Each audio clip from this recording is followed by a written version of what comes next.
السلام علیکم ورحمۃ اللہ وبرکاتہ۔ محترم ناظرین، آج 22 مئی 2022 بروز اتوار کو عالم اسلام کے تمام مسلمانوں کے لیے بڑی افسوسناک خبر آ رہی ہے جو ہم آپ سے شیئر کر رہے ہیں۔ قبۃ الصخرہ شہید کر کے ہیکل سلیمانی کی تعمیر۔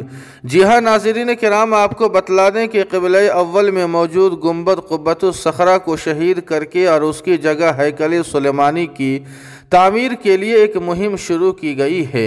انتہا پسند گروہ نے سوشل میڈیا پر ایک اعلان میں اراکین کو اس دن کے لیے تیار رہنے کا حکم دیا ہے۔ اس تعلق سے قبلہ اول کے احاطے میں حملہ کر کے قبۃ الصخرہ کو شہید کر کے وہاں ہیکل سلیمانی کی تعمیر کا منصوبہ بنایا گیا ہے۔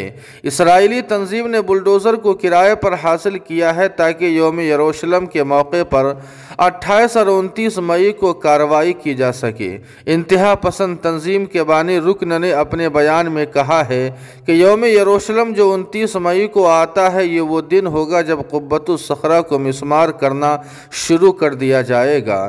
سوشل میڈیا پر وائرل ایک تصویر میں قبۃ الصخرہ کے اوپر بلڈوزر چلاتے ہوئے دکھایا گیا ہے، وہیں دوسری تصویر میں احاطے سے ملبہ اٹھاتے ہوئے دکھایا گیا ہے۔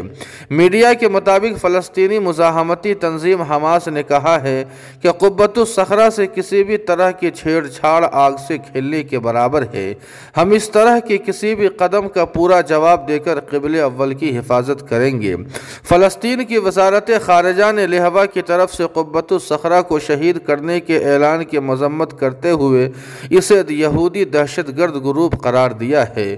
ادھر مصر کے وزیر اوقاف محمد جمعہ نے خبردار کیا ہے کہ یہودی انتہا پسندوں نے قبۃ الصخرہ کو مسمار کرنے کے مطالبات کیے ہیں، ان پر مسلمانوں کے جذبات کو ٹھیس پہنچی ہے۔ دنیا بھر کے مسلمانوں نے اس نسل پرستی پر شدید احتجاج کیا ہے۔ منگل کو اسرائیلی انتہا پسند گروہ نے مطالبہ کیا تھا کہ یہودی آباد کاروں کو دعوت دی ہے کہ وہ اس ماہ کے آخر میں نام نہاد فلیگ مارچ میں حصہ لے اور قبۃ الصخرہ مسجد اقصی کو مسمار